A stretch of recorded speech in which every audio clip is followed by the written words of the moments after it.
রতন ভাই, আমরা আহ, আহ, 12 ফেব্রুয়ারি দুটি নির্বাচন হয়েছে। একটি সংসদ সদস্য পদের নির্বাচন, যেটি সরকার গঠনের নির্বাচন, একটি গণভোট হয়েছে একই দিনে। তারপরে আপনারা সরকার গঠন করেছেন 17 তারিখে, সংসদের অধিবেশন ডাকা হয়েছে 12 মার্চ। তারপর থেকে সংসদের অধিবেশনের দিনগুলিতে আমরা কিন্তু আপনাদের মনোযোগ দিয়ে লক্ষ্য করছি, আমরা যারা জনগণ আছি তারা।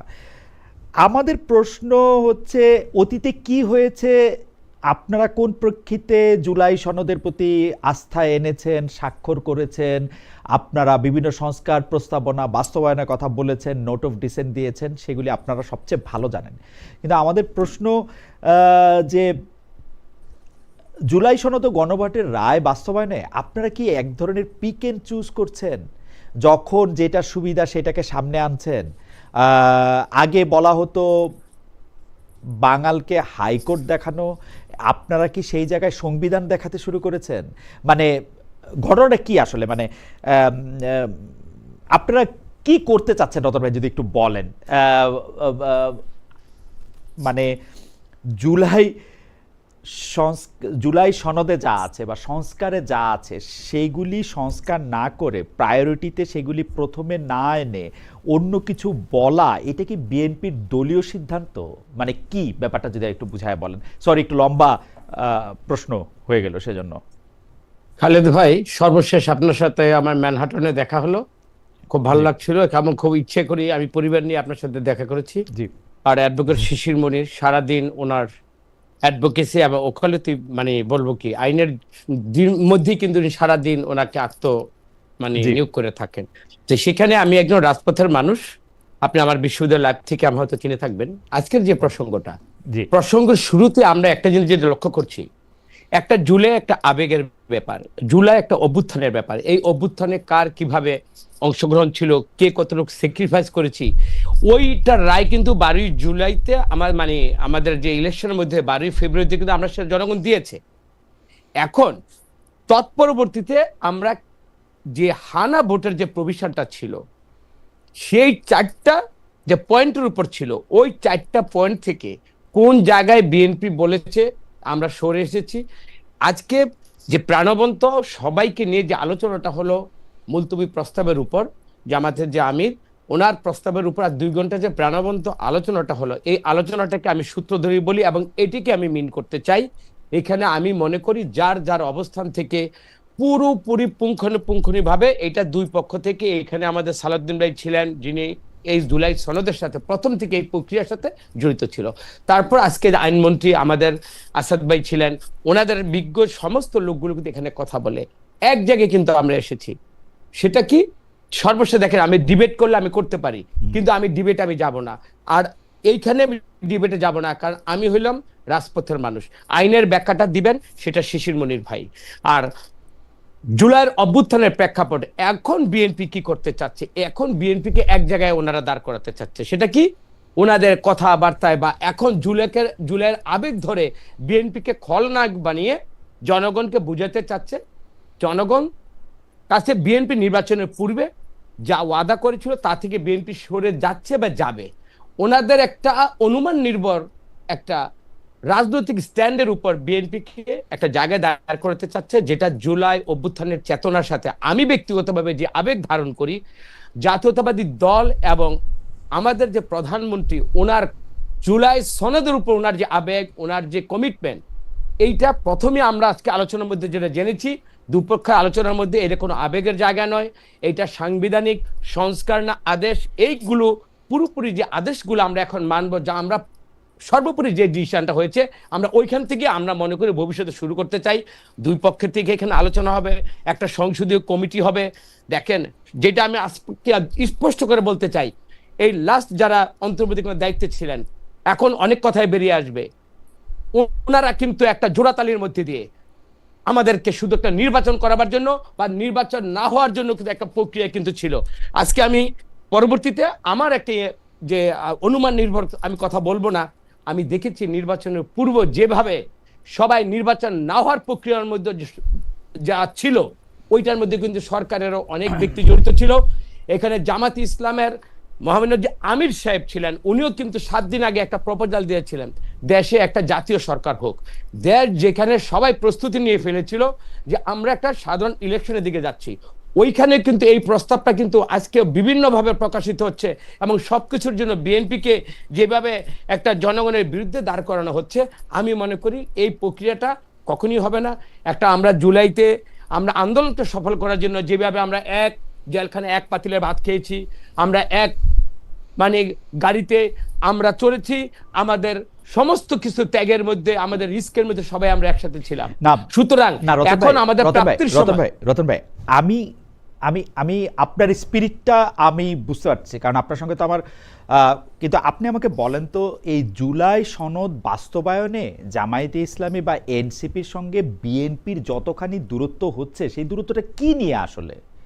মানে আমাদের এত সমস্যা, আমাদের এই সমস্যার মধ্যে থেকে এইটা নিয়ে আমাদের কথা বলতে হচ্ছে কেন, যেটা একটা ডান ডিল, একটা সেটেলড ম্যাটার, এটা নিয়ে মানে দূরত্বটা কার জন্য হচ্ছে? মানে আমি তো দেখতেছি যে জামায়াত আর এনসিপি দাবি জানাইতেছে যে এইটা আমরা এগ্রি করে আসছি, আপনারা এইটাই করেন। এখন আপনারা বলতেছেন, তাহলে আপনি একটু বলেন তো যে আপনারা কোনটা এগ্রি করছিলেন, কোনটা করতেছেন? তাহলে যে হা না ভোটের থেকে নাকি আমরা সরে আসছি, 70% যে ভোট দিয়েছে হায়ের পক্ষে, এটা নাকি জুলাই সনদের মধ্যে ছিল বিএনপি থেকে সরে আসছে। আপনি দেখেন তো হা ভোট যেটা হয়, শিশির মনি ভাই ভালো বলতে পারে যে 4টা পয়েন্টের উপর হা ভোটের জন্য আমাদের তৎকালীন আমাদের যে এই যে অন্তর্বর্তীকালীন প্রধান ইউনূস সাহেব যে বার্তাটা দিয়েছিল, যে ভাষণটা দিয়েছিল, ওই 4টার উপরে তো হা ভোটটা 70% ভোটটা হয়েছে। ওই 4টা পয়েন্ট থেকে বিএনপি কি একটা পয়েন্ট থেকে সরে এসেছে, বা বিএনপি কি কোথাও বলেছে যে আমরা এটা মানবো না?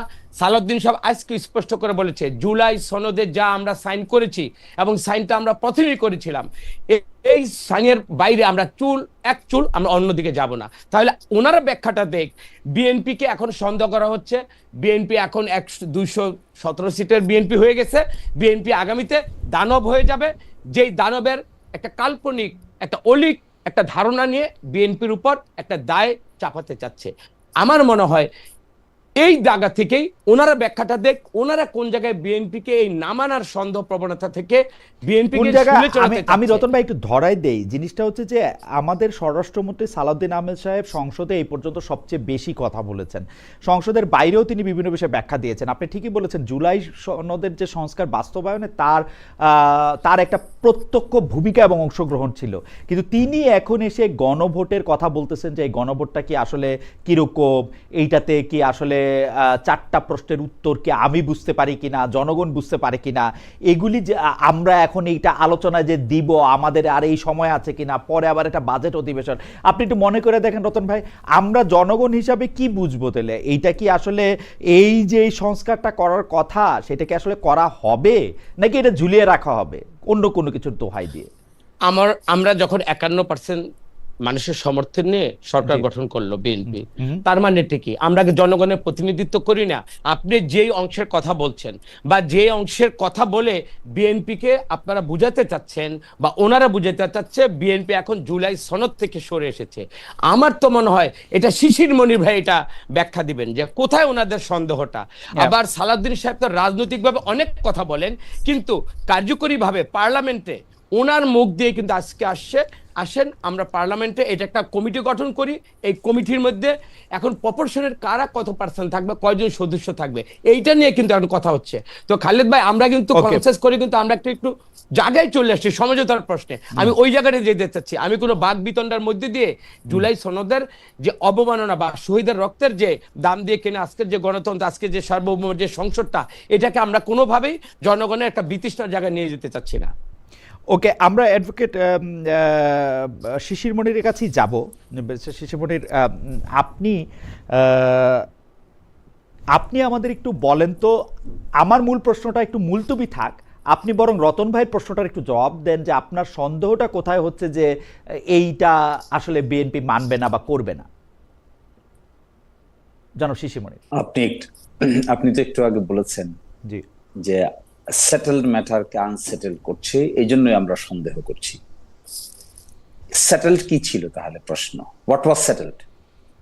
সেটেলড ছিল একটা গণভোট হবে, গণভোট অধ্যাদেশ হবে, গণভোট অধ্যাদেশটা হয়েছে হইল জুলাই সনদ বাস্তবায়ন আদেশের ৬ নং ধারা অনুযায়ী, এবং সেই ধারার গণভোটে যদি হা হয় তাহলে কি হবে, না হয় তাহলে কি হবে। হা হলে কি হবে এ ব্যাপারে বলা ছিল জুলাই সনদ বাস্তবায়ন আদেশের ৭ নম্বর ধারায়। সেখানে বলা ছিল গণভোটে উপস্থাপিত প্রশ্নের উত্তর প্রদত্ত সংখ্যাগরিষ্ঠ ভোট হা সূচক হলে একটি সংবিধান সংস্কার পরিষদ গঠিত হবে এবং পার্লামেন্ট গঠিত হবে। সংবিধান সংস্কার পরিষদের কাজ কি হবে, ১৮০ দিনের মধ্যে তারা সংবিধান সংস্কার করে শেষ করবেন। সংবিধান সংস্কার পরিষদের সদস্যরা, পার্লামেন্ট সদস্যরা যেভাবে শপথ নেন তারা এইভাবে শপথ নেবেন, যেভাবে সভা আহ্বান করেন এভাবে সভা আহ্বান করবেন। সংবিধান সংস্কার পরিষদের একজন সভাপতি হবে, একজন সহসভাপতি হবে। এই যে দেখেন, তারা পাশ করার পরে সংবিধান সংস্কার সভার আর শপথ নিলেন না, তার মানে সেটেল ম্যাটারকে আনসেটেল করলেন। গণভোটকে অধ্যাদেশ এখন সংবিধান সম্মত কি সংবিধান সম্মত না এই বিতর্ক করছেন, তার মানে আরেকটা সেটেল ম্যাটারকে আনসেটেল করলেন।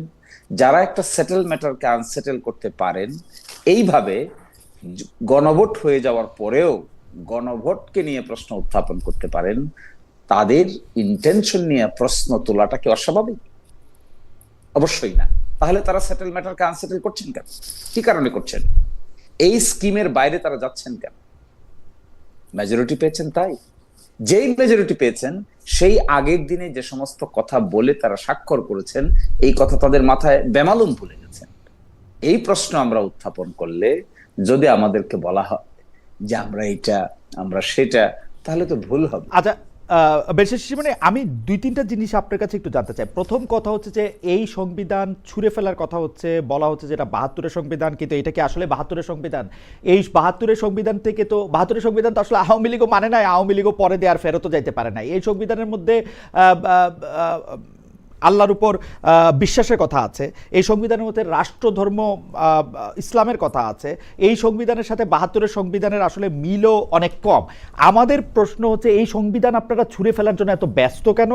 ২ হচ্ছে, আপনি যে মেজরিটির কথা বলছেন, আপনি সংবিধান সংস্কার পরিষদই করেন আর যাই করেন, এই মেজরিটি তো বিএনপির থাকবে। ও তো যদি এটা না করতে চায় তখনও তো এটা বাতিল করতে পারবে। আপনারা কেন যে কাজ ওনারা করেন নাই এই সন্দেহ ওনাদের উপর চাপাচ্ছেন? সন্দেহ করি। ওনারা কি সংবিধান সংস্কার পরিষদের শপথ নিয়েছেন? কিন্তু ওনারা তো বলছেন যে যে ৪টা বিষয়ে আপনারা গণভোট দিয়েছেন, এই ৪টা বিষয় ওনারা পালন করবেন।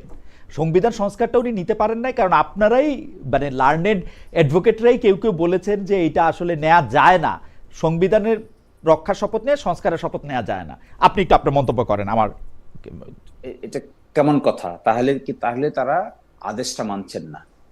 একজন অ্যাডভোকেট বা গ্রুপ অফ অ্যাডভোকেটের মতামতের ভিত্তিতে কোন আইনকে অমান্য করা যায়? কোন আইন যখন ইমপ্লিমেন্ট করার প্রক্রিয়ার মধ্যে যে স্কিম দেওয়া হয়েছে, ওই স্কিমটা কোনো ব্যক্তি বিশেষ কিংবা কোনো গ্রুপ বিশেষের কথার ভিত্তিতে আমি আপনাকে অমান্য করতে পারি? আপনি আইন সম্পর্কে ভালো ধারণা আছে, আমিও বলছি আপনাকে, একটা আইন যদি অসাংবিধানিক ঘোষণা করতে হয়, it must be declared by the high court division. যতক্ষণ উচ্চ আদালত একটা আইনকে অসাংবিধানিক ঘোষণা না করেছে, ততক্ষণ আমরা সকলে মিলে কি এটা অসাংবিধানিক ঘোষণা করতে পারি? আচ্ছা, ছোট্ট একটু টেকনিক্যাল প্রশ্ন আমার জানার জন্য আমি একটু করে রাখি। যেহেতু গণভোট এবং এইটা একটা আদেশের মাধ্যমে, রাষ্ট্রপতির আদেশের মাধ্যমে এটা করা হয়েছিল, এখন এইটা যেহেতু পার্লামেন্ট এনাক্ট করে নাই, এটা আপনি বাতিল হয়ে যাবে না, নন ফাংশনিং হয়ে যাবে না? দ্বিতীয়টা, হ্যাঁ, একটা তো হলো জুলাই জাতীয় সনদ সংবিধান সংস্কার বাস্তবায়ন আদেশ, এটি অর্ডিন্যান্স না, এটিকে আদালতে পার্লামেন্টে উপস্থাপন করার কোনো রিকোয়ারমেন্ট নাই। কিন্তু যেটি গণভোট অধ্যাদেশ, এটি পার্লামেন্টে উপস্থাপন করে 30 দিনের ভিতরে অনুমোদন করার রিকোয়ারমেন্ট আছে এস পার আর্টিকেল 93। যদি তাই হয়, তারা তো এখন বলছেন যে গণভোট অধ্যাদেশ তারা অ্যাপ্রুভ করবেন না, অটোমেটিক্যালি বাতিল হয়ে যাবে। যেহেতু তাদের মেজরিটি আছে, তারা প্রস্তাব করেছেন বিশেষ কমিটিতে গণভোট অধ্যাদেশ অটোমেটিক্যালি ল্যাপস হয়ে যাওয়ার জন্য। আচ্ছা বলেন, গণভোট হয়ে গেল, 70% মানুষ ভোট দিয়ে দিল, ভোট দিলে কি হবে তা সেকশন 7 এ উল্লেখ করা হলো। সেকশন 7 এর এই কনসিকুয়েন্স কিছুই আপনি মানছেন না, না মেনে নিজে নিজে ডিক্লেয়ার করে দিচ্ছেন যে এটা হলো অসাংবিধানিক। কার ভিত্তিতে, কিসের ভিত্তিতে, কোন আদালত বলেছে অসাংবিধানিক? কোন আদালতে চ্যালেঞ্জ করেছেন? কোন বাংলাদেশের কোন সুপ্রিম কোর্টের কোন আদালত কি বলেছে তা অসাংবিধানিক? না, মানে এই কাজ যারা করতে পারে মানে সংবিধানের সন্দেহ জাগবে না? সংবিধানের নাই অর্থে অসাংবিধানিক বলা হচ্ছে আর কি, সংবিধানের নাই। তো সেটা তো সিদ্ধান্ত নিয়ে নিচ্ছেন। সংবিধানী নাই অর্থে অসাংবিধানিক বলে আপনি বক্তব্য দিতে পারেন, আপনি কি অমান্য করতে পারেন? যেমন আপনি বক্তব্য দিতে পারেন, রাজনৈতিক বক্তব্য দিতে পারেন যে এটা অসাংবিধানিক। আপনি কি বলতে পারেন একটা আইন যেটা কার্যকর আছে, এই কার্যকর আইনকে আপনি বলতে পারেন যে এটা আমি মান্য করব না? কিসের জোরে বলছেন এটা? আমার মনে হয় যে এই ব্যাপারটা নিয়ে আদালতের ব্যাখ্যা অবশ্য প্রয়োজনীয় ছিল, কিন্তু আবার পাশাপাশি সংবিধানে নাই এরকম কোনো আইন, সংবিধানের সাথে সংঘাতপূর্ণ এরকম কোনো আইন আপনি বাতিল হয়ে যাবে না, এটা কখনো এক্সিস্টই করতো না, এরকম ভাবে বাতিল হয়ে যাওয়ার বিধানটাও আছে, ঠিক না?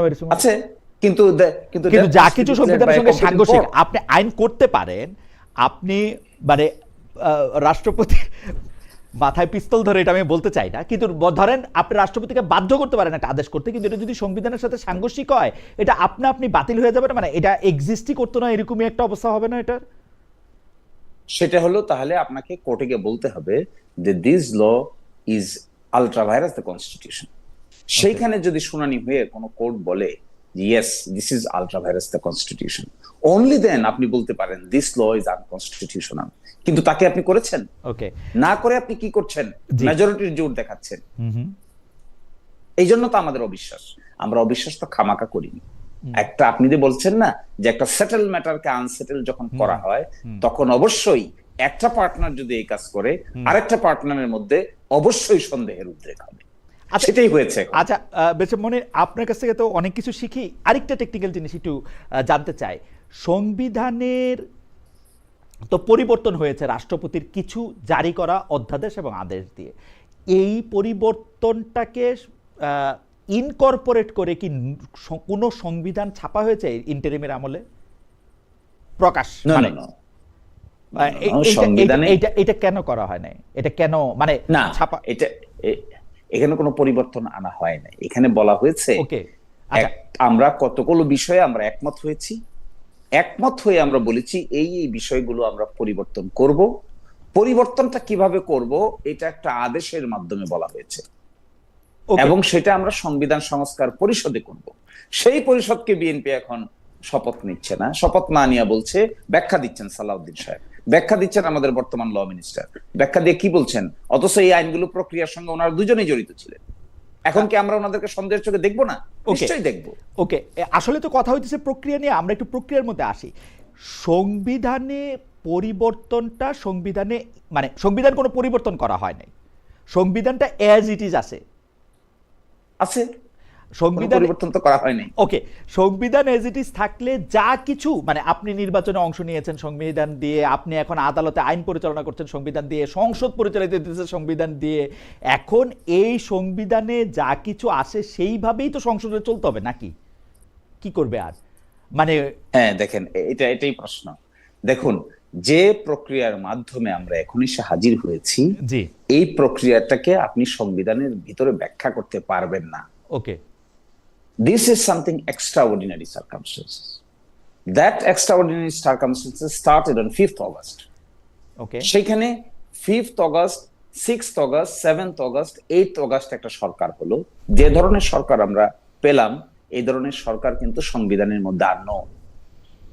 একই সাথে আমরা যে অ্যাটর্নি জেনারেলের নিয়োগ দিলাম, এটাও কিন্তু আর নয়, কারণ অ্যাটর্নি জেনারেলের নিয়োগ দিতে হয়, অ্যাটর্নি জেনারেল তো 7 তারিখ হয়ে গেছেন, সরকার হয়েছে 8 তারিখ। অ্যাটর্নি জেনারেল নিয়োগ দিল কে? রাষ্ট্রপতির পরামর্শে। রাষ্ট্রপতি। প্রাইম মিনিস্টার কোথায়? প্রাইম মিনিস্টার অ্যাডভাইস কোথায়? ওকে, রাষ্ট্রপতি দিতে পারে না তো without the advice of the prime minister. There was no prime minister then, there was no chief adviser then. Extraordinary, second হলো extraordinary circumstances, government extraordinary, attorney general extraordinary, Begum Khaleda জিয়ার মুক্তি extraordinary. Begum Khaleda জিয়াকে প্রথম দিন মুক্তি দেওয়া হয়েছে, তখন কি কোনো প্রাইম মিনিস্টার ছিল? না, রাষ্ট্রপতি অ্যাডভাইস করেছে বেগম খালেদা জিয়ার মুক্তির জন্য। রাষ্ট্রপতির অ্যাডভাইস পেল কোথা থেকে? রাষ্ট্রপতি কারা দিয়েছে? রাষ্ট্রপতি অ্যাক্ট ছাড়াই এক্সট্রাঅর্ডিনারি যে এক্সট্রাঅর্ডিনারি যে অ্যাক্ট করবে ওইটা 106-এ কভার করার জন্য ওরা কোর্টে গিয়ে 106 তো তখন হয় নাই। না 106 তো তখন হয় নাই। ভূতাপেক্ষ কভার করছে তো। নো, ভূতাপেক্ষ কভার করে নাই। আপনি দেখলেই দেখবেন 160 অপিনিয়নটা দেখলেই দেখবেন। No, it was not. এবং একইভাবে সর্বশেষে আপনি দেখেন যে পার্লামেন্টটাকে ভেঙে দেওয়া হয়েছে 7 তারিখে, এই পার্লামেন্ট কার অ্যাডভাইসে ভেঙে দিয়েছে?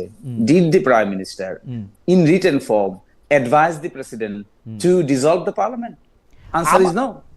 আমার কাছে মনে হয় যেহেতু সার্কামস্টেন্সটা এক্সট্রাঅর্ডিনারি এবং যেহেতু 106-এ আসলে সুপ্রিম কোর্টের কাছে এটার ওপিনিয়ন চাওয়া হয়েছে এবং সুপ্রিম কোর্ট এটাকে এন্ডোর্স করছে, আমার কাছে মনে হয় যে এই বিতর্ক আমরা এখন আর না করলেও পারি আর কি।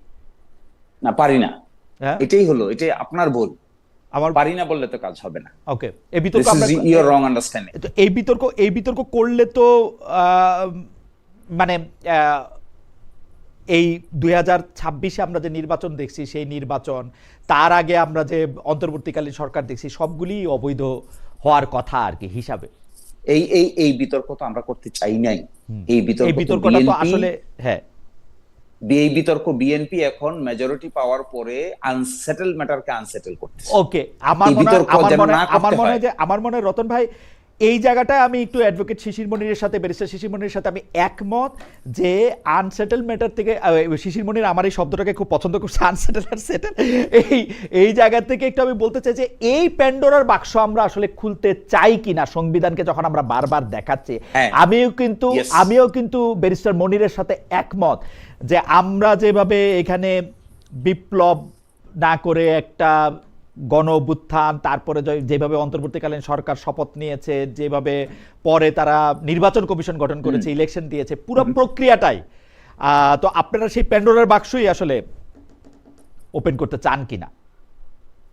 আজকে পার্লামেন্টের মধ্যে যে ডিবেটটা হলো দুপক্ষে, আমি জানি না শিশির ভাই আপনি কি একটু প্রশ্ন করি বিনীত ভাবে, আপনি কি ডিবেটটা শুনেছিলেন আজকে? আমি শুনেছি, আর একতরফা ব্যাট করেছেন সালাউদ্দিন সাহেব, তাতে আমি হেসেছি। আচ্ছা, শিশির মনির এই ব্যাপারটা পরে বলবেন, কারণ ডিবেটটা আমিও শুনেছি। রতন ভাই আপনি প্রসঙ্গটা উত্থাপন করুন। আমি তাহলে এখন বলি, জি, আমাদের সালাউদ্দিন ভাই এতদিন একসাথে বসে, আজকে দেখেন এই সালাউদ্দিন ভাই আজকে আমাদের জন্য জাতীয় সংসদ, একটু খেয়াল করেন এই বইটার দিকে একটু তাকান। জি জি, জুলাই জাতীয় সনদ ভবিষ্যতের পথরেখা। জি, এটা আমাদের যারা আমরা পার্লামেন্টের মেম্বার, আমাদেরকে টোটাল জিনিসটা বুঝবার জন্য, বাসায় গিয়ে স্টাডি করার জন্য আমাদের এই বইটা আমাদেরকে আজকে সালাউদ্দিন ভাই দিলেন। তার মানেটা কি? আর ওনারা আজকে এবং এখন যে কথাগুলো বলতেছে সবকিছু অনুমান এবং সন্দেহ থেকে বলতেছে। বিএনপি 200 বারবার দেখে একই কথা, যে দানব হয়ে যাবে কখন, ওইটা হলো সেটেলড ইস্যু। এখন বলি বারবার, কিন্তু এখন ওনাদের যে আরেকজন আছেন ব্যারিস্টার শাহরিয়ার সাহেব, উনি বলেছেন আমরা 168 ইট ওয়াজ সেটেলড। ওনারা কোথা থেকে 168 সিট নিয়ে বাংলাদেশের শাসন ক্ষমতায় আসবে? আপনাদেরই ব্যারিস্টার শাহরিয়ার সাহেব বলেছেন। আমার মনে হয় যেহেতু আপনাদের ওই অনুমানের উপর জনগণ ধাক্কা দিয়েছে, আমার মনে হয় ওইখানে ধাক্কা খেয়ে আপনারা এখন বলতেছেন দ্যাট ওয়াজ সেটেল, আজকে বিএনপি ক্ষমতায় এসেছে। না, আমি এই কারণে বলবো, আরেকটু কথা আমি বলি, এটা তো প্রথম বললাম, আজকে সালাউদ্দিন ভাই এত সুন্দর করে জাতির উনি তো সবার সামনে কথাটা বলেছে, উনি কি কারোকে চাপিয়ে দিয়েছে? উনি পয়েন্ট অফ অর্ডারে না, যতগুলো ব্যাখ্যা দিয়েছে সাংবিধানিক ভাবে, যেটা আমার নলেজ, উনি আইনের ছাত্র। আমি প্রথমেই বলেছি শিশির মনির ভাই, আপনারা আইনে, আপনি নিজে একজন ম্যাজিস্ট্রেট ছিলেন, আপনারা আইনের ব্যাখ্যাটা দিবেন। আজকে যদি আইনের ব্যাখ্যা যদি আমাকে কথা বলতে হয়, আরেকজন আইনজ্ঞকে বিএনপির মধ্যে যারা আছে তাকে এনে এই আইনের ব্যাখ্যা আমি যাচ্ছি না, আমি আপনাকে একটা সরল প্রশ্ন করি।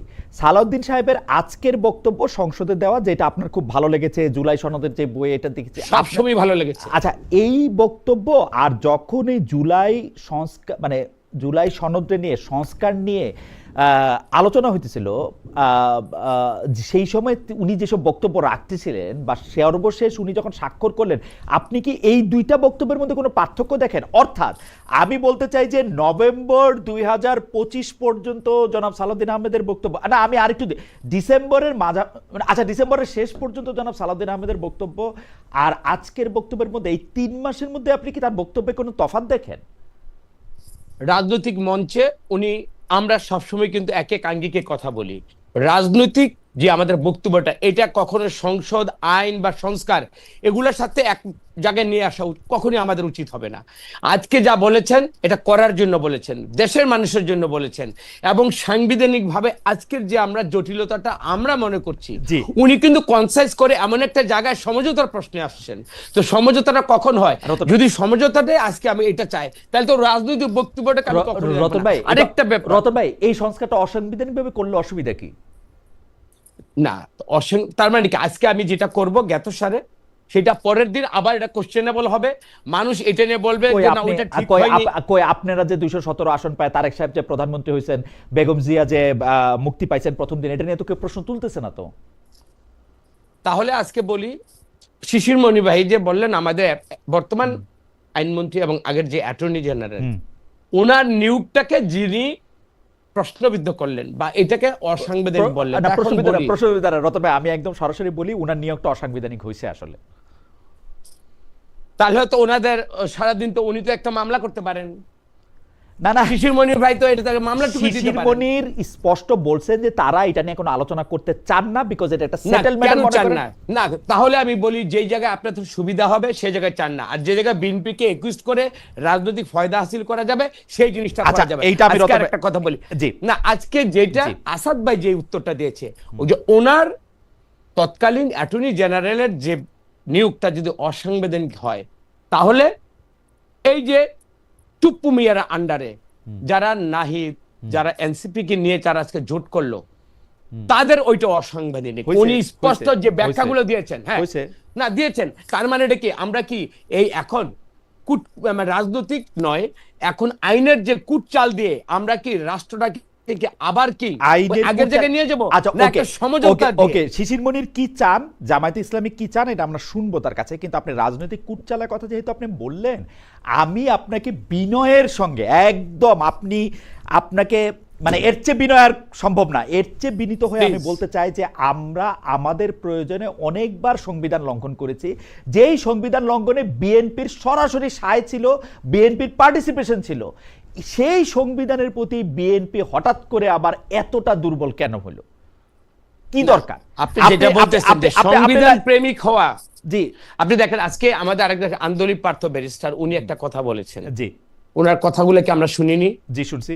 যে এই জুলাই সনদ থেকে যদি বিএনপি যদি সরে যায়, উনি এটার বিপক্ষে স্ট্যান্ড নেবেন।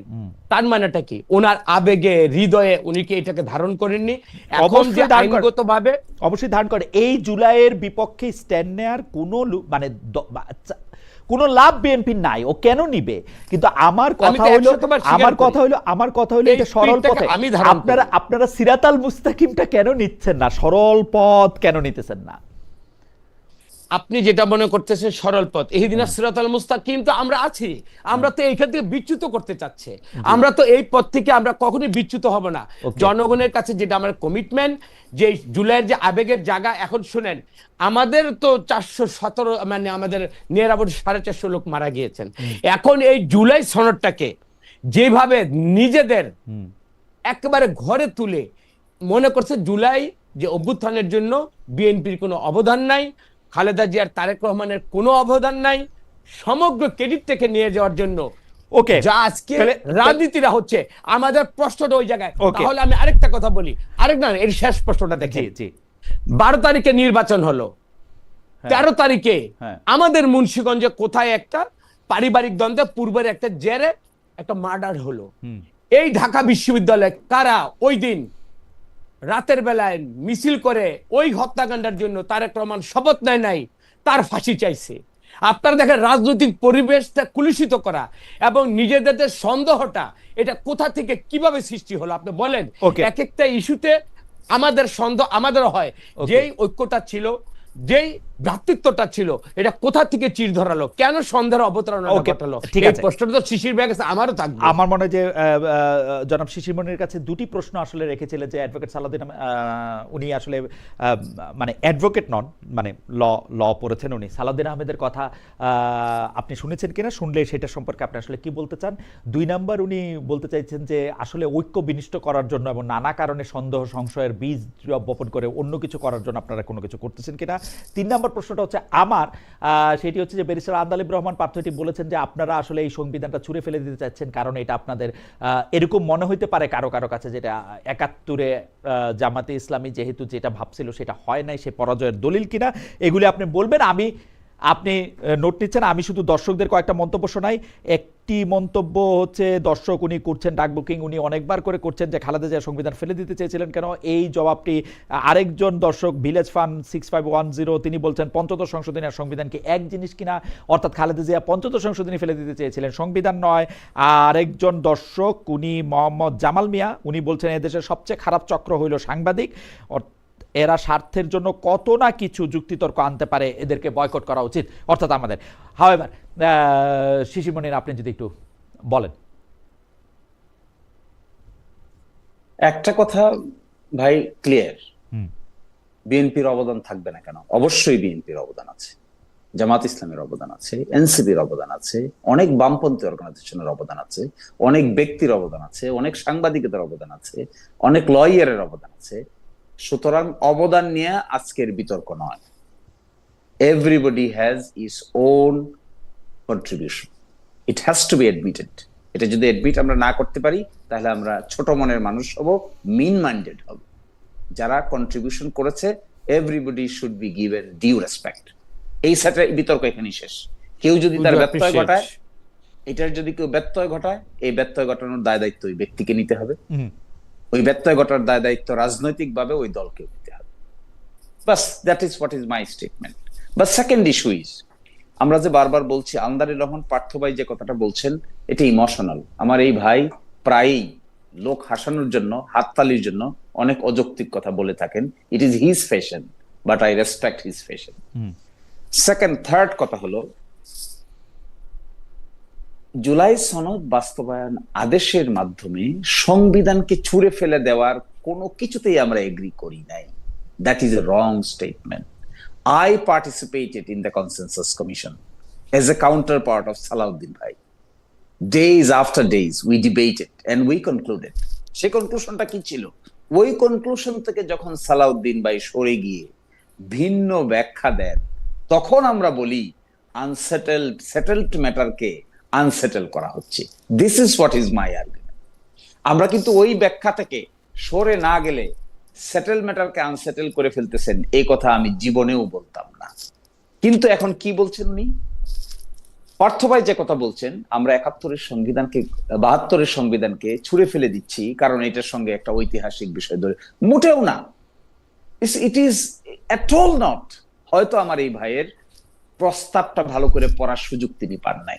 সংবিধান সংক্রান্ত ৪৭টা সংস্কারের প্রপোজাল এসেছে, তার মধ্যে ৩০টাতে আমরা সকলেই একমত হয়েছি, ১৭টাতে সংবিধান ছুঁড়ে ফেলার দেওয়ার প্রশ্ন কোথায় আসতেছে ব্যারিস্টার শিশির মনির? আমি আজকে বলি যে আজকে ব্যারিস্টার আন্দালিব রহমান পার্থ বাদেও আরেকজন তরুণ রাজনৈতিক নেতার বক্তব্য খুবই আলোচিত হয়েছে, নানা জায়গায় ভাইরাল হয়েছে। উনার নাম জনাব হাসনাত আব্দুল্লাহ।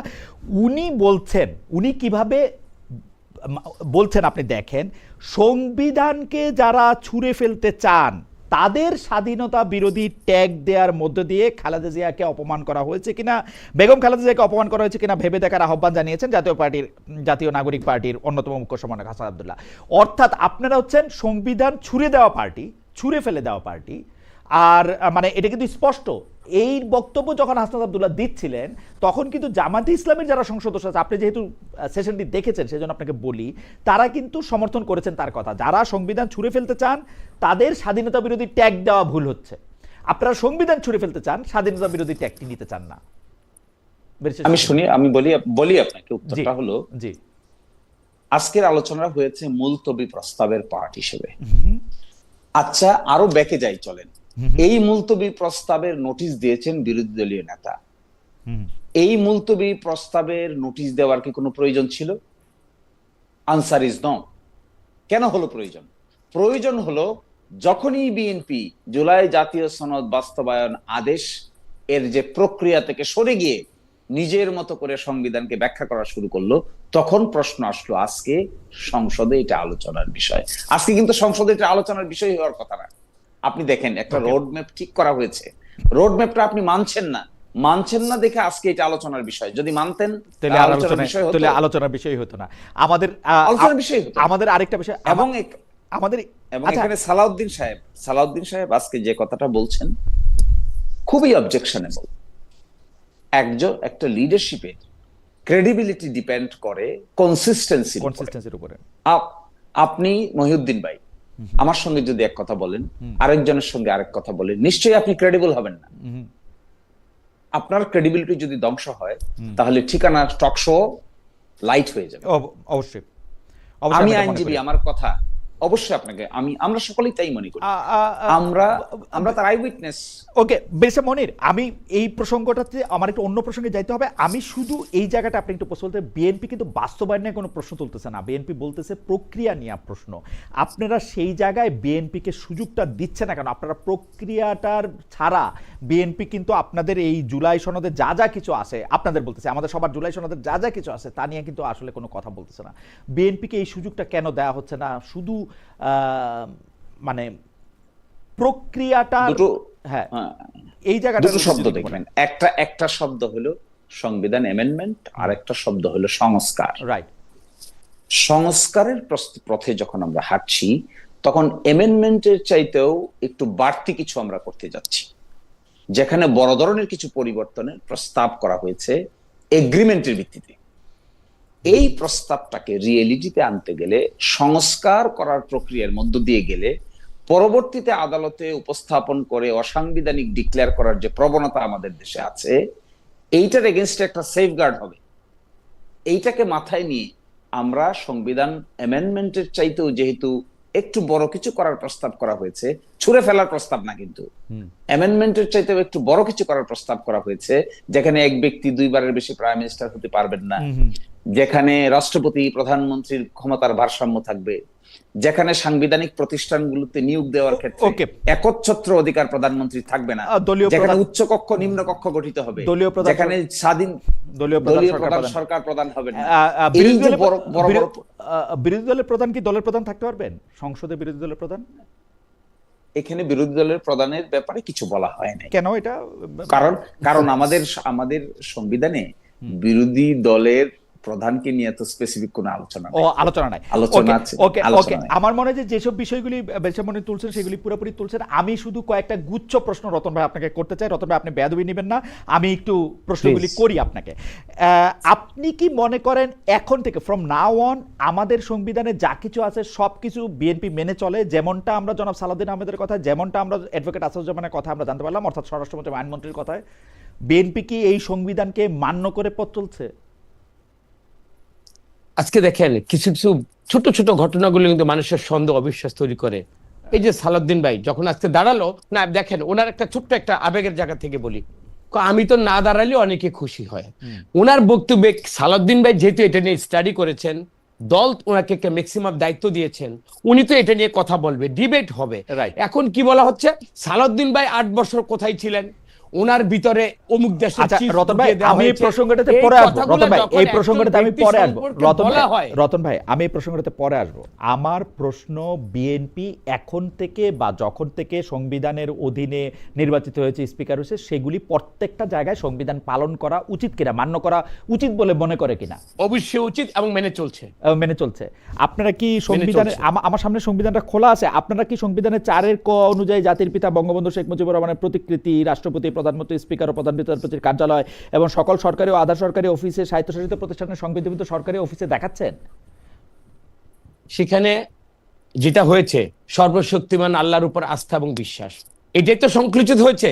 আপনি দেখেন এই যে এই জায়গাটা আজকে শিশিরমণি ভাই, ঠিক আছে, আমাদের সংবিধান যদি আপনি সংবিধান মানলে আপনি 4 ক দিয়ে মানতে হবে। তো 4 ক কি আপনি মানছেন না? আপনি যেটা বলেছেন এটা এই বললাম তো, আবেগ দ্বারা আমি শাসিত না, আমি বিবেক দ্বারা এখন আমি বলেছি তো এটা মানা হয়নি আমি আই ডু এগ্রি, মানা হয়নি। ওকে, তার মানে আপনারা যেটা আপনারা মানা, এখানে একটু সংযুক্ত করি। জি করেন। এখন তো এই যে বিরোধী দল, তারা তো একটা পার্ট, তারা তো একটা ছায়ার সরকার, তারা কি এটার কোনো প্রতিবাদ করেছে? যদি এইটা, আমি তো বলেছি সংবিধান মানা হয়নি, কিন্তু আমি যা মানলাম না সরকারি দল ট্রেজারি বেঞ্চ হিসাবে, ওনার বিরোধী দল হিসাবে ওনাদেরকে দায়িত্ব ছিল না? ওনারা কি এই পয়েন্টে বিরোধিতা করেছে? আমি মানে উনারা বিরোধিতা করতেছে কিনা এটা অনেকটা শাক দিয়ে মাছ ঢাকা হইতেছে রতন ভাই। আমি তো আপনার প্রথমেই বলেছি পজিশনটা আমরা জানতে এই চাইতেছিলাম। ক্ষেত্রে সংবিধানকে মানা হয় নাই। হ্যাঁ, সংবিধানকে মানা হয় নাই, তো সংবিধানকে আপনারা মানা হয়নি। এক জায়গায় মানবেন আরেক জায়গায় মানবেন না, এটা কেন? মানে এটার কারণটা কি? মানে এটার ব্যাপারে কি আপনাদের ডিসিশন নিছে কোনটা কোনটা মানবেন কোনটা কোনটা মানবেন না? না না, এটা আমি বলি এটাকে ইমোশনের ব্যাপার, কিছু কিছু ব্যাপার হয়েছে এটা তাৎক্ষণিক, এটা এত বিশদ আলোচনার মধ্যে যায়নি, এবং ওই আলোচনাটা কোন পর্যায়ে কেন হয়েছে সেটা আমার নলেজ থেকে, আমার জায়গা থেকে আমি ওকে, জানি না। ঠিক আছে। আমার কাছে মনে হয় যে আমরা পরবর্তী প্রসঙ্গের মধ্যে যাই, তার আগে আমরা দর্শকদের কাছে জানতে চাইছিলাম যে আমাকে একটু 10টা সেকেন্ড দিয়ে নাও। জি জি, বেশের শিশু মনে বলেন। আমি বলছি, আমার ভাই বলছেন যে এটা ইমোশনালি হয়েছে। দেখেন, আমরা তো এই কথাই বলছি যে কোনটা সংবিধানের মানা হচ্ছে কোনটা মানা হচ্ছে না, এই হিসেব যদি আমরা এখন করি আমরা সকলেই ধরা খাবো। কারণ সংবিধানের অনেক কিছুই আমরা এখন মানতে পারি নাই বিগত 18 বছর। এখন আমরা হঠাৎ করে আমার সালাউদ্দিন ভাই এত সংবিধান প্রীতি হয়ে গেল, তিনি বাধ্য করে সকলকেই সংবিধানের ভিতরে ঢোকাচ্ছেন, অথচ তিনি নিজেরাই মানতে পারছেন না। আমরা তো সেটাই বলছি ভাই, এই হিসেবে গেলে সকলেই কিন্তু অন ফায়ার হবেন। এই হিসাবে না গিয়ে আমরা সংস্কারের হিসেবে যাই, তাহলে সকলের জন্য। কিন্তু আপনার মনে হয় না আপনি একজন ব্যবহারজীবী, আপনাকে প্রতিদিন আসলে সংসদে দাঁড়াইতে, সরি মানে কোর্টে যাইতে হইতেছে, আপনি আপিল বিভাগে যাইতে হইতেছে, সব চিফ জাস্টিসের সামনে আপনি কথা বলতেছেন, আপনার কিছু মনে হয় না যে এখন থেকে বা এই সময় থেকে সংবিধান যদি আপনি অক্ষরে অক্ষরে না মানেন এটা ঝামেলা তৈরি করবে? যেগুলি বিষয়ে একমত আছে সেগুলি বাদ দিয়া আপনি যদি সংবিধানটা এখান থেকে মানতে না শুরু করেন তাহলে এটা কিন্তু বড় ধরনের ঝামেলার মধ্যে আপনি পড়বেন।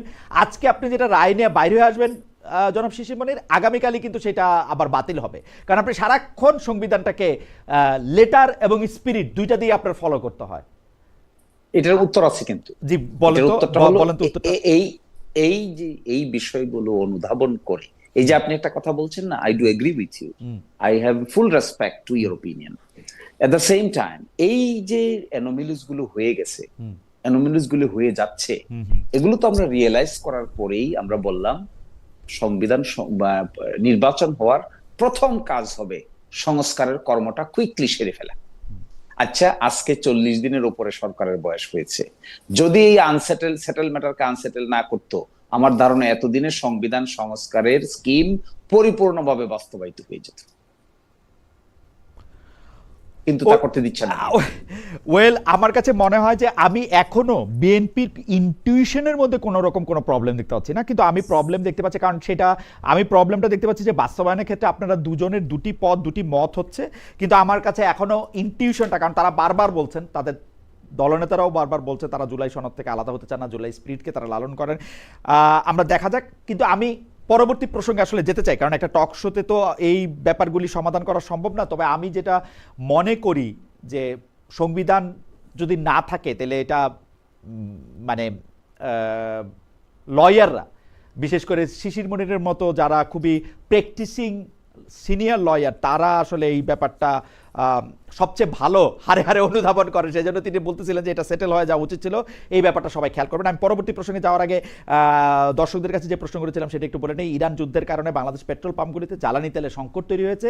প্রিয় দর্শক, জনভোগান্তি কমাতে বিএনপি সরকার যথাযথ পদক্ষেপ নিয়েছে বলে মনে করেন কিনা? শতকরা 22% দর্শক মনে করেন যে পদক্ষেপ যথাযথ, শতকরা 78% মনে করেন যথাযথ না। 29,000 দর্শক আমাদেরকে ভোট দিয়েছেন। আমি এই প্রসঙ্গটি ব্যারিস্টার শিশির মনির আপনাকে দিয়ে আসলে শুরু করতে চাই। সেটি হচ্ছে যে আপনাদের জামায়াতে ইসলামীর নির্বাচনী জোটের সহযোগী একজন এবং যারা জুলাই আন্দোলনের নেতৃত্ব দিয়েছেন সেই এনসিপির মুখপাত্র বলেছেন যে ডিপ স্টেট নাকি অন্তর্বর্তী সরকারকে 2029 পর্যন্ত ক্ষমতায় রাখতে চেয়েছিল। আপনি সেই বক্তব্য প্রসঙ্গে কি মনে করেন?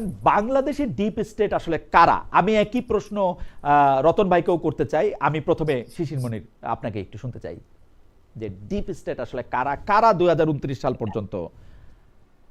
দেখুন, আমাদের দেশে ডেমোক্রেসি এখনো ইনস্টিটিউশনালাইজড হয়নি।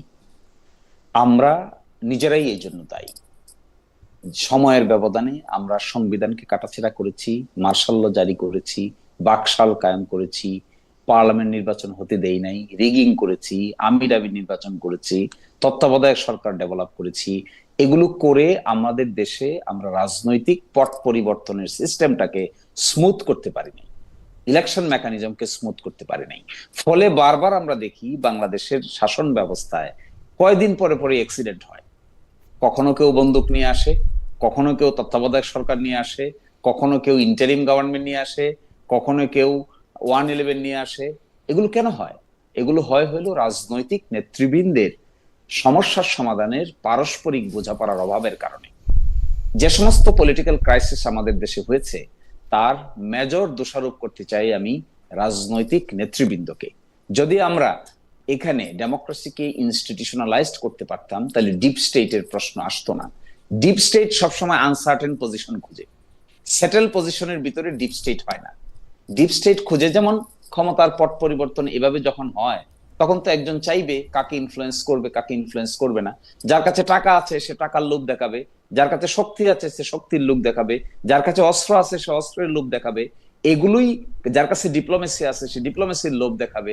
এগুলোই করতে চেয়েছে আমাদের সমাজে বিভিন্ন সময়। আমরা দেখেছি, আমি একটা ঘটনার একেবারে কাছে কাছে সাক্ষী। যখন 111 হয়েছিল তখন বিউটিনিস নামে একজন রাষ্ট্রদূত ছিলেন, আপনি জানেন সেটা। কে এম হাসান সাহেব তত্ত্বাবধায়ক সরকারের প্রধান হওয়ার কথা ছিল। একদিন সকালবেলা বিউটিনিস কে এম হাসান সাহেবের বাসায় যান, সেখানে গিয়ে তাকে বলে আসেন স্পষ্ট নির্দেশনার আলোকে, আপনি কেয়ারটেকার গভর্নমেন্টের প্রধান হবেন না।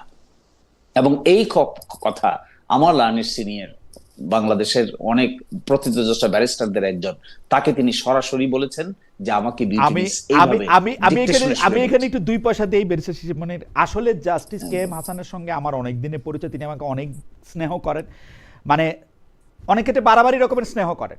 আমি ওনাকে যতদূর পর্যন্ত জানি আপনাদের অনেকেরই শিক্ষকও তিনি, কারণ তিনি আইন বিভাগে অবশ্যই একজন বিউটিনিসের কথায় সিদ্ধান্ত নেয়ার মতো লোক জাস্টিস কে এম হাসান না। না, আমি বলছি আপনাকে, আমি একটা উদাহরণ, এবং নির্দেশের মতো করে জাস্টিস হাসানের ব্যক্তিত্বটাই এমন না যে বিউটিনিস গিয়ে তাকে নির্দেশনা দিতে পারবেন। না, আমি আপনাকে বলছি, আমি আপনাকে শেষ করি। আমি বলছি এই বিউটিনিসরা সুযোগ কেন পান? সুযোগ এই জন্য পান, আপনি তখন মনে আছে সেই সময় ডিপ্লোমেটদের দৌড়াদৌড়ির কথা, সকালে এক জায়গায় বিকালে এক জায়গায় সন্ধ্যায়, ওই সময় আমি বিডি নিউজের নিউজ এডিটর, আমার অ্যাবসলিউটলি সবকিছু মনে আছে, সব মনে আছে। কি এভরি সেকেন্ডে কত ডেভেলপমেন্ট হচ্ছিল নিশ্চয়ই আপনার মনে আছে। আমি বলছি এই সুযোগগুলো কি করে পান? এই সুযোগগুলো তখনই পান যখন আমরা আমাদের রাজনৈতিক ক্রাইসিসকে নিজেরা সাংবিধানিক আইনের সীমার মধ্যে নিয়ন্ত্রণ করতে পারি না। তখন এই সমস্ত ডিপ স্টেট নামে কেউ টাকার অফার, কেউ অস্ত্রের অফার। আচ্ছা দেখেন তো 5ই আগস্টের পরে বাংলাদেশ মিলিটারি যে ভূমিকা পালন করেছে ট্রান্সফরমেশনের জন্য, এটাকে আপনি কি বলবেন?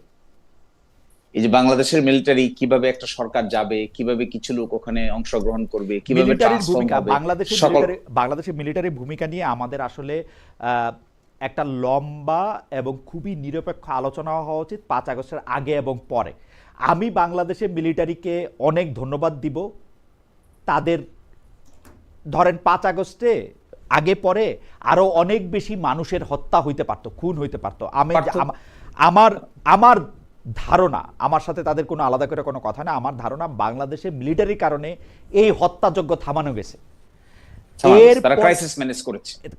এরপরে ডক্টর মোহাম্মদ ইউনূস এসে 8 তারিখের পর থেকে বাংলাদেশে যা কিছু ঘটছে তার জন্য দায় আমি ডক্টর ইউনূসকেই দিব। কারণ ডক্টর মোহাম্মদ ইউনূসের, তখন আমি বলেছিলাম, আমার কাছে মনে আছে যে 1 সপ্তাহের মধ্যে আমি বলছিলাম যে ডক্টর মোহাম্মদ ইউনূস আমার সরকার না। কারণ উনি এমন অনেকগুলি কাজ করছেন যে কাজগুলির আমি কোনো ব্যাখ্যা পাই না। উনি এর দায় কখনো আমলাদের দিচ্ছেন, কখনো মিলিটারিদের দিচ্ছেন, কখনো আপনাদের দিচ্ছেন যে রাজনীতিবিদরা আমাদের সমস্যা, কিন্তু এইটা মিলিটারিদের কার্যক্রম দিয়ে এটা ব্যাখ্যা করা যাবে না। এইটা সিম্পলি মহিউদ্দিন ভাই, যদি আমরা আমাদের সমস্যার সঠিক সমাধান করতে পারি তাহলে কি আর তৃতীয় পক্ষের কোনো দরকার আছে? লাগবে না। কারণ আপনি একদম ঠিক কথা বলছেন, আপনাকে একদম ঠিক কথা বলছেন। কারণ ওই 111 হওয়ার আগে এইটাকে অনেকগুলি পত্রপত্রিকা বলছে যে ডায়ালগ বিটুইন 2 আব্দুলস, যেটা হচ্ছে আব্দুল মান্নান সাহেব এবং আব্দুল জলিল সাহেব, বিএনপি এবং আওয়ামী লীগের 2 সাধারণ সম্পাদক, অনেক লম্বা সময় ধরে তারা আলোচনা করছেন। আপনার মনে থাকবে, রতন ভাই তো নিশ্চয়ই মনে আছেই, কারণ রতন ভাই ট্রাম্প কার্ড নিয়ে অনেকগুলি কথা হয়েছে সেই সময় অনেকগুলি। কিন্তু আমার প্রশ্ন বেশি শিশিমনির, এখন বাংলাদেশের ডিপ স্টেট আছে কিনা, অন্তর্বর্তীকালীন সরকারের সময় ডিপ স্টেট কিনা? আমার মনে হয় আমাদের মতো আনসেটেলড পজিশন যে সমস্ত জায়গায় আছে পৃথিবীর, সব জায়গায় ডিপ স্টেটদের একটা সে থাকে। ওকে, এখন প্রশ্ন আসতে পারে ডিপ স্টেট আপনাদেরকে ডিপ স্টেট হারালো কিনা, ডিপ স্টেট আমি বলি, আমি বলছি আপনাকে, এখন প্রশ্ন হলো ডিপ স্টেটটা কি? ডিপ স্টেট তো আমরা দেখতে পারি না, স্টেট তো দেখতে পারি, একটা পার্লামেন্ট আছে, একটা জুডিশিয়ারি আছে, একটা এক্সিকিউটিভ আছে। ডিপটা তো দেখতে পারি না, কারণ ইট ইজ ডিপ, এই জন্যই তো এটা ডিপ। এই যে ডিপ যেটা আমরা দেখতে পারি না, এটা বিভিন্নভাবে মেকানিজম করে, কখনো আর্থিক, কখনো হয় লবি, কখনো হয় একটা সিচুয়েশনকে এনজয় করে। যেমন ধরুন আমরা একটা বিতর্ক করছি এখন, কোন প্রক্রিয়ায় অগ্রসর হব, আমরা একজন আরেকজনকে ব্লেম করছি, জুলাইকে নিয়ে কার কতটুকু কন্ট্রিবিউশন আসছে, এই প্রশ্নগুলো তো এখন না হলে ভালো হতো না। না, এখন এইটা দেখে এখনো ডিপ স্টেট আছে আপনি মনে করেন? যে না, আমি বলছি এই বিষয়টা দেখে কেউ না কেউ কোথাও না কোথাও খুশি হচ্ছে বলে মনে হয় না? আমার কাছে তো মনে হয় ওকে, যে এই বিষয়গুলো দেখে কেউ না কেউ কোথাও না কোথাও মুচকি হাসতেছে। আমি এই হাসা লোকগুলোই হলো ডিপ স্টেট। এই হাসা লোকগুলো, আমি তো এখন হাসতে দেখতেছি অবশ্য রতন ভাইকে, কিন্তু রতন ভাই বোধহয় আপনার শেষ কথায় হাসলেন। যাই হোক, রতন ভাই আপনি যদি একটু বলেন। খালেদ ভাই আমি একটু বলে নিই, একটা ইমোশনের জায়গা, মৃত একটা মরহুমা, আমাদের আদর্শিক, সবাই ওনাকে শ্রদ্ধা করে। ওনার প্রসঙ্গে এখানে যেহেতু কথাটা আসছে, মৃত ব্যক্তি নিয়ে আলোচনা করতেই চাচ্ছিলাম না, যে ৭২-এর সংবিধানটা ছুঁড়ে ফেলে দেব, ওনার একটা কথা নিয়ে আছে। কথা হচ্ছে, দেখেন উনি এই বক্তব্যটা কবে দিয়েছিল, কোন প্রেক্ষাপটে দিয়েছিল, এটা আমি একটু কিছু উনি জি একটু বলে আপনি এক্সাক্ট ডেটটা, মানে উনি অসুস্থ হওয়ার, জেলখানায় যাওয়ার আগে কতদিন আগে এই কথাটা উনি বলেছিলেন। কখন?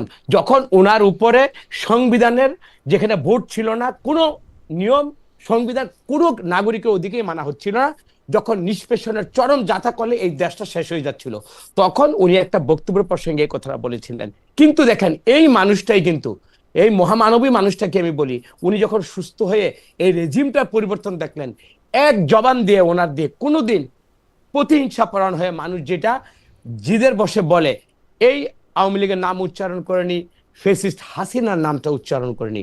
অথচ আমার নেত্রী কোন প্রেক্ষাপটে, কোন মানসিক যন্ত্রণা থেকে ওই কথাটা বলেছিলেন, ওইটাকে নিয়ে যদি আসে সংসদে মৃত ব্যক্তির একটা উত্তীর্ণ আলোচনা হয়, সেখানে আমার একটা ব্যক্তিত্ব একটা প্রশ্ন থাকে।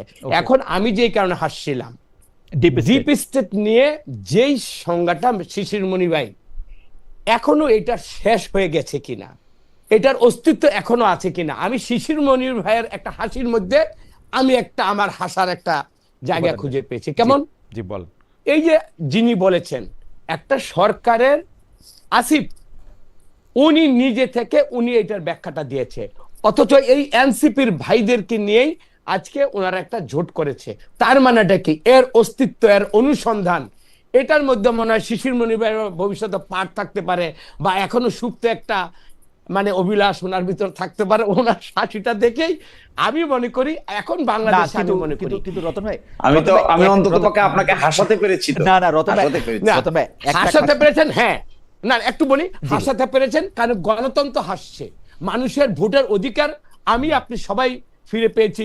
আজকে ৭০-৭২টা সিট নিয়ে এই আসনে বসেছেন, যেখানে নর্তকীদের একটা আড্ডাখানা হতো, এখানে আপনারা বসেছেন। আমি আপনাদের সবর এবং শুকরের জন্য, আমি আপনার জন্য আমি হাসছি।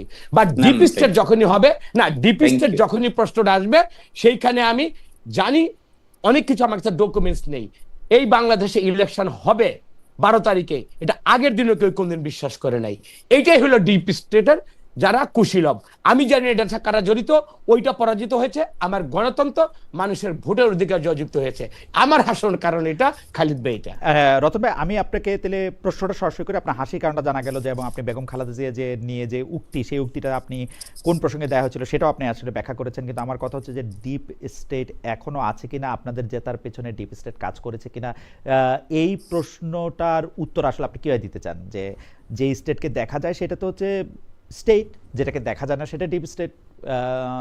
শিশির মনির এরকমটা বলছিলেন, এবং এটাও বলছিলেন যে বাংলাদেশের মতো দেশে যখন অনেক কিছু আমরা সেটেল করতে পারি না, তখন এই সব ডিপ স্টেট দেখা দেয়। এই প্রেক্ষিতে আপনি আসলে কি বলবেন? একেবারে সরল ভাবে আমার উত্তরটা দিই। জি, আমরা ধরেন 51% আমরা ভোটটা পেয়েছি, যেই মানুষগুলো আমাদের ভোট দিয়েছে, ওই মানুষগুলো ডিপ স্টেটের ফরম্যাট, এইটার উদ্দেশ্য, এই আধিপত্যবাদের যে এখানে একটা একটা ছবল থাবা থাকে। আমার 51% ভোট, তারা ইনোসেন্ট, তারা গণতন্ত্রকে ভালোবাসছে, শহীদ প্রেসিডেন্ট জিয়া রহমানকে ভালোবাসছে, এবং গত রেজিমের মধ্যে দিয়ে আমরা যারা নিষ্পেষিত হচ্ছিলাম, আমাদের জীবনটা যে বেঁচে যাচ্ছে, বেঁচে গেল, এই মানুষগুলোকে আমি ডিপ স্টেট আর বুঝাতে আমি যাব না। যারা বুঝার তারা বুঝুক। Okay. আমি মনে করি বাংলাদেশের মানুষ জয়যুক্ত হয়েছে, গণতন্ত্র জয়যুক্ত হয়েছে।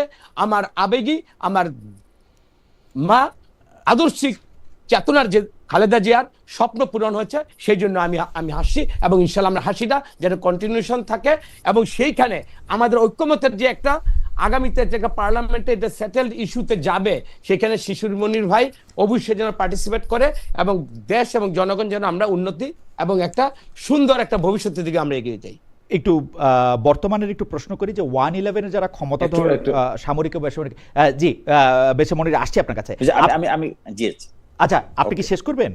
আপনি কি এইটা নিয়ে আমি একটু, আমি 10 সেকেন্ড চাচ্ছিলাম 30 এই সেকেন্ড, বিষয়টা নিয়ে। 30 সেকেন্ড নেন, কিন্তু 30 সেকেন্ড যেমন ধরুন আজকের যে অনারেবল প্রাইম মিনিস্টার জনাব তারেক রহমান একটা ফেসবুকে স্ট্যাটাস দিয়ে বলেছিলেন যে বাংলাদেশে ফিরে আসার বিষয়টা শুধু আমার উপর নির্ভরশীল না। তখন আমাদের মধ্যে প্রশ্ন আসছিল না যে তাহলে কারা তারা, কাদের উপর নির্ভরশীল? এগুলোই কিন্তু ডিপ স্টেটের ফাংশন। তিনি এর ব্যাখ্যা দিয়েছেন যে তিনি সকল সিদ্ধান্ত নিয়ে থাকেন তার দলীয় ফোরামে, দলীয় যারা শীর্ষ নেতৃবৃন্দ এবং নীতি নির্ধারক আছেন তাদের সাথে আলোচনা করে নেন। সেটা আমার না বলে আমাদের বলছেন। এটা ব্যাখ্যা হচ্ছে আমাদের না যখন একজন বলবেন, তখন আমি আপনি ব্যাখ্যা করব না, এটা আমার একার বিষয় না। উনি বলছেন আমার একার বিষয় না, উনি বলছেন এটা আমার একার বিষয় না, আমাদের সবার বিষয়। আমার একার বিষয় না যখন কেউ বলবে, তখন এটাকে কি অন্যরা ব্যাখ্যা করবে না? যে তাহলে আর কার বিষয়? দল একটা ব্যাখ্যা করবে, নিশ্চয়ই বলবে যে আরো অন্য কোনো ফ্যাক্টর আছে কিনা, অন্য কোনো ফ্যাক্টর আছে কিনা। এগুলো আলোচনা হয়েছে আমার মনে রতন ভাই এটা নিয়ে যদি এক লাইন বলতে চান তাহলে এক লাইন বলেন। এক লাইনে বলতে চাই, আসলে শিশির মনির ভাইরা কি খালি মাঠে গোল দিতে চেয়েছিল?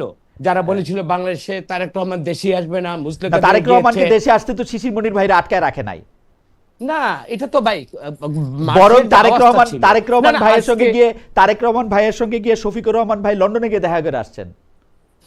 শফিক রহমান সাহেব গিয়েছেন, আমরা তো সবই ওয়েলকাম জানাই, এটাই শিষ্টাচার, এটাই গণতন্ত্রের সৌন্দর্য। কিন্তু আমি মনে করি খালি মাঠে গোলদার প্রশ্ন থেকে আসে। কিন্তু না তাহলে বলি, তাহলে তারেক রহমান উনি বলেছিলেন ওনার দেশে না ফেরাটা ওনার উপর নির্ভর করছে না, এটা একটা ডিপ স্টেট বা পার্শ্ববর্তী কোনো দেশে এটা সংযুক্ত থাকতে পারে। আমি এইখানে বলছি তারেক রহমান এদেশের মানুষ, এদেশে তার জন্ম, জনগণের উপর তার আত্মবিশ্বাস ছিল। শহীদ প্রেসিডেন্ট জিয়া রহমান এবং বেগম খালেদা জিয়ার যে আমি একজন সাংবাদিক হিসেবে বলবো, আমাদের একজন দর্শক অবশ্য অলরেডি মন্তব্য করেছে যে নাসরিন চৌধুরী, ওনার নাম, আমি নামটা দেখে রাখছি। মন্তব্যটা হচ্ছে একজন সাংবাদিক বারবার কিভাবে তার নিজস্ব ব্যক্তিগত সম্পর্কের কথা বা তার মন্তব্যের কথা বারবার বলতে পারে। উনার কথা মনে রেখেও আমি বলতেছি, আমি মনে করি জনাব তারেক রহমান দেশে আসেন নাই শুধুমাত্র তার নিজের সিদ্ধান্তে, কোনো কারণ ছিল না তার দেশে না আসার। যদি কোনো কারণ থাইকা থাকে এখন ওইগুলি উনি প্রকাশ করুক যে এই কারণে আমি আসি নাই, এই কারণে আমি আসি নাই, অথবা ওনাকে বলতে হবে যে উনি ওনার কারণে আসেন নাই। হাওয়েভার আমি প্রশ্নটা করি, 111-এর ক্ষমতাধর সামরিক বেসামরিক কর্মকর্তাদের গ্রেপ্তার করা শুরু হয়েছে বিএনপি সরকার আসার পর। এর মধ্যে বিএনপি 111-এর প্রতিশোধ মিশন শুরু করছে কিনা এটা অনেকে বলতেছেন। আপনি এটা নিয়ে একটু মন্তব্য করেন, তবে আমরা কুইক আপনার কাছ থেকে। অপরাধীদের অপরাধ আমি কি নির্বিচারে তাদেরকে কি আমি সেই অপরাধের আওতায় আনবো না? আপনি আসলে বলেন 111টা যে হলো এবং ওনার যে শরীরের উপর টর্চার্ড হলো এবং ওনাকে যে 17 বছর দেশের বাইরে থাকতে হলো, নিশ্চয়ই এখানে কেউ না কেউ কুশীলভ অন্যায়ভাবে ওনার উপর এটা করেছে। দিতেই হবে, তাই তো? না প্রতিশোধ না, আমি আমার ন্যায় বিচারের প্রশ্ন বলছি। আমার উপর অবিচার হয়েছিল, আমার ন্যায় বিচারের প্রশ্ন আমি আমার ন্যায় বিচারের কথাই বেশি ভাববো না। আমি আইনের আশ্রয় নিচ্ছি, আইনের প্রতি আমি শ্রদ্ধাশীল। আইনের প্রতি শ্রদ্ধাশীল, আইনের আশ্রয় নিচ্ছেন। বেশি শিশিমণির জামায়াত ও এনসিপি জুলাই সনদ সংবিধান সংস্কার নিয়ে যতটা সোচ্চার, সেভাবে জাতীয় ইস্যুতে তাদের সোচ্চার মনে হচ্ছে না। 11 দলীয় জোটের বক্তব্যে আমরা আশা করছিলাম যে তারা একটা ছায়া সরকার দিবে, এই বিষয়ে এখনো কোনো কিছু দৃশ্যমান নয়। এটা নিয়ে কি বলবেন? বেশি শিশিমণি, কতগুলি জিনিস আপনাকে একটু স্মরণ করায় দেই যে ঈদ যাত্রার ভোগান্তি, দুর্ঘটনা, পেট্রোল পাম্পের জ্বালানি সংকট, স্পষ্ট এখন যেটা চলছে এটা নিয়ে আপনারা জনগণের পক্ষে খুব বেশি দাঁড়াচ্ছেন না, সেটাও একটা কথা।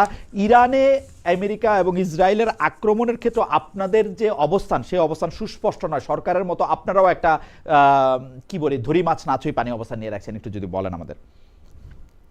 দেখুন, এই নির্বাচনের পরে আমরা চেয়েছি একটা কনস্ট্রাকটিভ বিরোধী দল হতে, যেন সবকিছুর কেন্দ্রবিন্দু হয় সংসদ। সেটাকেই আমরা নীতিগতভাবে এই পদ্ধতিটাকে বেছে নিয়েছিলাম। যে আমরা অতীতে দেখেছি যারা বিরোধী দল হয় এরা সংসদের চাইতে রাস্তায় বেশি সময় পার করে ফেলে, ফলে গঠনমূলক কোনো ভূমিকা রাখতে পারে না। কিন্তু এইবারকার এই যে সংসদটা শুরু হলো, যে কয়েকদিন হলো, এই কয়েকদিনের ভিতরে আমরা যে কয়টা নোটিশ সংসদের কাছে দিয়েছি, তার মধ্যে দেখবেন আমরা তেল নিয়ে আলোচনা করার জন্য নোটিশ দিয়েছিলাম, আমাদের নোটিশটা এখনো অ্যাকসেপ্ট হয়নি। আমরা একই সাথে আন্তর্জাতিক এই পরিস্থিতির কারণে বাংলাদেশের উপর কি ইম্প্যাক্ট পড়বে এটার জন্য আমরা নোটিশ দিয়েছিলাম, সেটাও এখন অ্যাকসেপ্ট হয়নি। আমরা একটা মুলতবি প্রস্তাব দিয়েছিলাম, যেটা আজকে 2 ঘন্টা আলোচনা হলো। এবং আরো কয়েকটা প্রশ্ন দেখবেন আমাদের সংসদ সদস্যরা করেছেন। আমাদের একজন সংসদ সদস্য প্রশ্ন করেছেন যে 370 জন মানুষ, যাত্রী কল্যাণ সমিতির যে রিপোর্ট অনুযায়ী 370 জন মানুষ রাস্তায় নিহত হয়েছেন আসা যাওয়াতে ঈদের সময়, এবং সেটাতে আমাদের মাননীয় সড়ক মন্ত্রী বলেছেন যে স্বস্তির ঈদ হয়েছে। সেটা নিয়ে তিনি প্রশ্ন করেছেন যে আর কত মানুষ মারা গেলে আপনি বলবেন যে এটা অস্বস্তির ঈদ হয়েছে। এই সমস্ত প্রশ্নকে আমরা পার্লামেন্টের ভিতরেই অধিকতর শক্তিশালী করে হাজির করতে চেয়েছি। তার সাথে আমরা একটা ছায়া সরকার গঠন করার মোটামুটি মাঝ পথে আছি। আপনি জানেন এখানে তো অনেক এফিশিয়েন্ট মানুষ দরকার হয়, অনেক ক্যাপেবল লোকের দরকার, রিসার্চার দরকার। কিন্তু আপনারা করছেন, প্রক্রিয়ার মধ্যে আছেন যে ছায়া সরকার। We are on the process. আমরা আশা করি খুব দ্রুতই এই প্রক্রিয়াটি সারতে পারলে মানুষ আমাদের কাছে যেগুলো এক্সপেক্ট করছে ইচ এন্ড এভরি ইস্যুতে রেসপন্ড করা, তখন আমাদের জন্য অপেক্ষাকৃত ইজি হবে ওই রেসপন্স গুলো দেওয়াটা। আর আপনি আসবেন জেনে এটা একটু, যেহেতু অনেক দর্শক অনেক রকম মন্তব্য করেন, আমার সুযোগ আছে বলে আপনার কাছ থেকে আমি প্রশ্নটা একটু দর্শকদের হয়ে একটু করতে চাই। আপনি আসবেন জেনে দর্শকরা মন্তব্য করেছেন আপনি নাকি বুয়েটে ছাত্রলীগের নির্যাতনে নিহত আবরার ফাহাদের হত্যা মামলার আসামিদের আইনজীবী। এই বিষয়ে আপনার অবস্থান আমরা জানতে চাই। যে কোনো আসামির যেমন আইনজীবী নিয়োগের আইনি অধিকারের পক্ষে আমরা, তেমনি পেশাদার আইনজীবী হিসেবে আপনি যে কারো পক্ষে লড়তেই পারেন। শুধু আপনার অবস্থানটা এখানে একটু জানতে চাই। জি জি, এটা এখন যারা এই কথা বলছেন এটা সঠিক নয়। আমি তাদের আইনজীবী আর নই, আমি এক সময় তাদের আইনজীবী ছিলাম। কিন্তু তারপরে আমি এটা মনে করি everybody has the right to be defended effectively of his own choice. যে কোনো আইনজীবীর কাছে যে কোনো আসামি যে কোনো যেতে পারেন, এটা প্রফেশনাল এথিক্স এরও পার্ট। বাট হাউএভার আমি considering the emotion of the people, emotion of the large vast majority of the people, ঠিক আছে, আমি তো এই মামলা ছাড়া অন্য অনেক মামলাও আসলে ব্যক্তিগতভাবে নেই না। তারপরে হাইকোর্ট ডিভিশনে আমি সেই মামলাটি রিসিভ করেছিলাম, তারপরে আমি সেই মামলার আইনজীবী হিসেবে দায়িত্ব পালন করি নাই। জামাতি ইসলামী প্রসঙ্গে আরেকটা প্রশ্ন করেছিলাম, যেটা আসলে শেষ প্রশ্ন হিসেবে, যে ইরানে আমেরিকা ইসরায়েলের আক্রমণ, তারপরে ইরানের যুদ্ধ, সেটা নিয়ে আসলে জামাত ইসলামীর অবস্থানটা একটু ধরি মাছ না ছুঁই পানি মনে হয় কিনা, জনাব শিশিরমণি খুব সংক্ষেপে যদি একটু বলতেন। ইয়েস, যে এই প্রশ্ন করেছেন তিনি রাইটলি করেছেন, কারণ এই বিষয়টা আমরা এখনো ক্লারিফাই করিনি বা করতে পারিনি। আমরা আমাদের পলিসিটা এতটুকু ক্লিয়ার, আনজাস্ট কোনো ওয়ার্কে উই নেভার সাপোর্ট। আমরা অলওয়েজ নেগোসিয়েশন, আরবিট্রেশন এবং পারস্পরিক আলোচনার ভিত্তিতে সমাধান করার পক্ষে। কিন্তু কোনো ইনভেশন যদি হয় তখন ওয়ার্কটা আনজাস্ট ওয়ার্কে আমরা সাপোর্ট করি না, কিন্তু জাস্ট ওয়ার্কে আপনাকে সাপোর্ট করতে হবে। জামাত ইসলামী একটা বিবৃতি দিয়েছিল, সেখানে আসলে মার্কিন যুক্তরাষ্ট্রের নাম কেন বলা হয় না, এই জবাবে জামাতের সেক্রেটারি জেনারেল পরোয়ার সাহেব বলেছিলেন যে সব নাম তো সব জায়গায় উল্লেখ করা যায় না। কিন্তু আমরা কিন্তু দেখতে পাচ্ছি যে এখানে আমেরিকা ইসরায়েলের সাথে মিলে, শুধু আমেরিকা ইসরায়েল না, সৌদি আরব, কাতার, কুয়েত, বাহরাইনও আসলে এইটার সাথে, এই নেক্সাসটার সঙ্গে আছে একসঙ্গে। এইটা নিয়ে আপনি কোনো কিছু বলবেন যে এইটা আসলে জাস্ট আর আনজাস্টের যে কথাটা বলতেছিলেন সেটা নিয়ে কি এটা ঠিক হবে বলা? এটা আসলে দেখেন, আমাদের এখানে শিয়া সুন্নির ডিবেট আছে, এখানে নানান ধরনের কমপ্লেক্সিটিস আছে, বা তারপরেও আমরা ফ্ল্যাটলি মনে করি what was done against Iran was not justified. এবং এইভাবে কোন একটা স্বাধীন সার্বভৌম রাষ্ট্রের উপরে ইউ ক্যানট অ্যাটাক। তাহলে ইন্টারন্যাশনাল ল এর যে প্রিন্সিপাল আছে, এস্টাবলিশড নর্মস আছে, ভ্যালুজ আছে, ওই নর্মস এবং values will not work. Interestingly আপনি দেখবেন United Nations is silent. This is interestingly they are silent.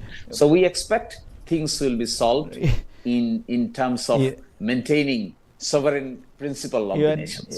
UN silent এবং ইউএনএ গিয়ে আমরা দেখেছি যে বাহরাইন বলে এসছে যে কেন ইরানকে আক্রমণ করা উচিত, সৌদি আরব চাপ প্রয়োগ করছে আমেরিকার উপর কেন ইরানকে আক্রমণ করা উচিত, খুবই গুলুমুল অবস্থা। যাই হোক খালেদ ভাই, আমি রতন ভাই 15 সেকেন্ডের একটু তো জি 15 না সেকেন্ড, না রতন ভাই বলেন, আপনি বলেন এই বিষয়টা। সেটা হলো ইরান এই যে ইরানের উপর যে মানে চাপিয়ে দেয় না, এটার মানবিকতার প্রশ্ন না, ইরানের উপর যেটা করা হয়েছে এখানে শিয়া সুন্নির ব্যাপারটাও আমি আনবো না। ইসলামিক দৃষ্টিতে শিশির ভাই আপনি একটু এটাকে স্টাডি করে আপনি বলবেন, শিয়া সুন্নির প্রশ্নটা এখানে কিন্তু বড় না, বড় হলো যেখানে অমানবিক এবং মজলুম যেখানে হবে, জুলুম যেখানে হবে তার বিরুদ্ধে প্রতিবাদ করতে হবে। আমি মনে করি সরকার যথেষ্ট প্রতিবাদ করেছে, বিএনপি অবশ্যই প্রতিবাদ করেছে। আমি তো দেখলাম যে খুব যথেষ্ট প্রতিবাদ করে নাই ভাই। আপনি আবার না, যথেষ্ট প্রতিবাদ করতে না, আপনার প্রতিবাদ এবং জামাত ইসলামের প্রতিবাদ সেম সেম, এবং সেটা ধরি মাছ না ছুঁই পানি প্রতিবাদ না। খালেদ ভাই আমি আমার মতো করে বলি, আপনি দেখেন এখন কি আমার যে বাংলাদেশের যে সামরিক শক্তিটা আছে এটা কি এখন আমেরিকার বিরুদ্ধে ব্যবহার করবে, ওইটাই কি আমার মানে করার? দেখেন আমরা কূটনৈতিকভাবে হোক, মেন্টাল সাপোর্ট দেওয়া হোক, এই সরকার অনেকগুলো কাজ করতেছে বিচক্ষণতার সহিত। আমি মনে করি বাংলাদেশের এই সরকারের সফলতা হলো হরমুজ প্রণালী দিয়ে যতগুলো 60টা দেশে যে তেল আসতেছে, Bangladesh is one of them. আমি মনে করি বাংলাদেশ ইরানের পক্ষে, বাংলাদেশ ইন্ডিয়া পাকিস্তান তিনটাই আছে এখানে। বাংলাদেশ সেইখানে আমি বাংলা এইখানের মধ্যে ইন্ডিয়া বড় প্লেয়ার, বাংলাদেশ এবং পাকিস্তানকে যে দিছে এইটার জন্য আপনি বাংলাদেশের কূটনীতিক সাফল্যের চেয়ে আমি সরকারকে সফলতা দিতে কার্পণ্য করব। আমি যেটা দেখছি আমি ওকে, আপনি যদি না আসেন একটা মজলুমের পক্ষে দাঁড়ানো দরকার, সেটা আমাকে দাঁড়ান নাই সেখানে সিয়াসুন্নির কোনো ব্যাপার নেই, সিয়াসুন্নির এখানে কোনো প্রশ্ন আসবে না। ওকে, সরকার দাঁড়ায় নাই। যদি সরকার দাঁড়ায় থাকে তাহলে জামাত ইসলামীও দাঁড়াইছে, দুইজনের বক্তব্য একই রকম প্রায় আর কি। আমি আপনাকেও একটা প্রশ্ন করতে চাই রতন ভাই, সেইটা হচ্ছে যে আপনার আসনে মূল লড়াইটা হচ্ছে আপনার বিএনপির বিদ্রোহী প্রার্থীর বিরুদ্ধে। স্বতন্ত্র সেই প্রার্থী হেরে গেল প্রায় 90,000, এটা শেষ প্রশ্ন আপনার কাছে, 90,000 ভোট পেয়েছেন আপনি, স্বতন্ত্র প্রার্থী হেরে গেল, আপনি 90,000 ভোট পেয়েছেন। আমরা বিভিন্ন খবর দেখেছি আপনার সমর্থক এবং স্বতন্ত্র প্রার্থীর সমর্থকদের মধ্যে নির্বাচনে আগেও পরে কয়েকদিন সংঘর্ষ হয়েছে, যেটার কিছুটা ইঙ্গিত আপনি দিয়েছেন। বিশেষ করে নির্বাচনের পরের দিন বিদ্রোহী প্রার্থীর সমর্থককে পিটিয়ে হত্যার অভিযোগ কিন্তু আপনার বিরুদ্ধে। রতন ভাই, এইটা স্বতন্ত্র প্রার্থীর কর্মী সমর্থকরা এই অভিযোগও করছেন যে আপনার কারণে তারা এলাকায় নিরাপদে থাকতে পারছেন না। আপনি যদি 1 মিনিট একটু বলেন যে না, 1 মিনিট আপনি যে প্রশ্নটা করেছেন এটা একটা বিশদ উত্তর। আচ্ছা, ডকুমেন্টারি বলবেন 1 মিনিট 30 সেকেন্ড। সেটা না, সেটা আমি বলি, আমার এই মুন্সিগঞ্জ 3 আসনে আমার সাথে কোনো জেলা কমিটি, শহর কমিটি, সদর কমিটি, কোনো কমিটি ছিল, আমার সাথে ছিল ধানের শীষের প্রতীক। এবং ওইখানে আপনি 90,000 না, তারা যে 82,000 ভোটটা পেয়েছে, কোনো জায়গায় একটা টু শব্দ হয়নি, কেউ কোনো ভোট দখল করে, এখানে কোনো অভিযোগ নেই। যেটা পরের দিন হয়েছে এটা গোষ্ঠীগত দ্বন্দ্ব, সেটা 1.5 বছর আগের একটা পারিবারিক একটা ডিভোর্স থেকে এটা হয়েছে, যার তদন্ত সেনা বাহিনী করেছে, পুলিশ বাহিনী করেছে।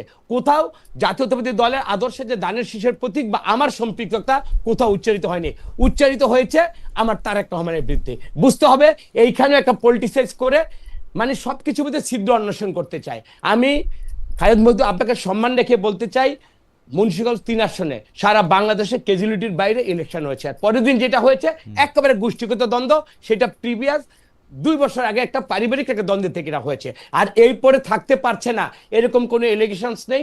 যদি আপনি থেকে থাকে তাদের আইনের আশ্রয়ের মাধ্যমে, সংবাদ সম্মেলনের মাধ্যমে ক্যাটাগরি করে স্পেসিফিক্যালি আমি মনে করি তাদের আইনের মাধ্যমে প্রোটেকশন নেওয়া উচিত, এবং আমি এই ব্যাপারে আপনাকে সহযোগিতা করব। ওকে, আপনাকে অনেক ধন্যবাদ জনাব শিশির মনির। আপনাকেও আসলে একটু শেষ প্রসঙ্গে আপনার কাছে একটু আসতে হবে, সেটাও আমার ব্যক্তিগত ব্যাপার নিয়ে। তার আগে আমি আমার সম্পর্কে একটা বক্তব্য পড়ে শোনাই। এটা বোধহয় ব্যারিস্টার শিশির মনিরের কথায় উৎসাহিত হয়ে একজন লিখছেন, ওনার নামটা খুব সুন্দর, ওনার নাম হচ্ছে এ ফ্লোটিং পাইরেট। এ ফ্লোটিং পাইরেট অনেকগুলি মন্তব্য করছেন, এর মধ্যে একটা মন্তব্য হচ্ছে এরকম: খালেদ ভাই, আপনি যেভাবে একটা নির্দিষ্ট প্যাটার্নের চাকরি বদলান তাতে সহজেই বোঝা যায় আপনি কোনো এজেন্সির এজেন্ডা বাস্তবায়নে লিপ্ত। সহজেই বোঝা গেছে আপনি কোনো এজেন্সির এজেন্ডা বাস্তবায়নে লিপ্ত। হাওয়েভার শিশির মনির, আপনার কাছে প্রশ্নটা হচ্ছে, আপনি কি মনে করে যাদেরকে আবরার ফাহাদের হত্যাকারীদের মামলাটা আপনি নিয়েছিলেন তাদের মধ্যে কেউ শিবির কর্মী ছিল কিনা?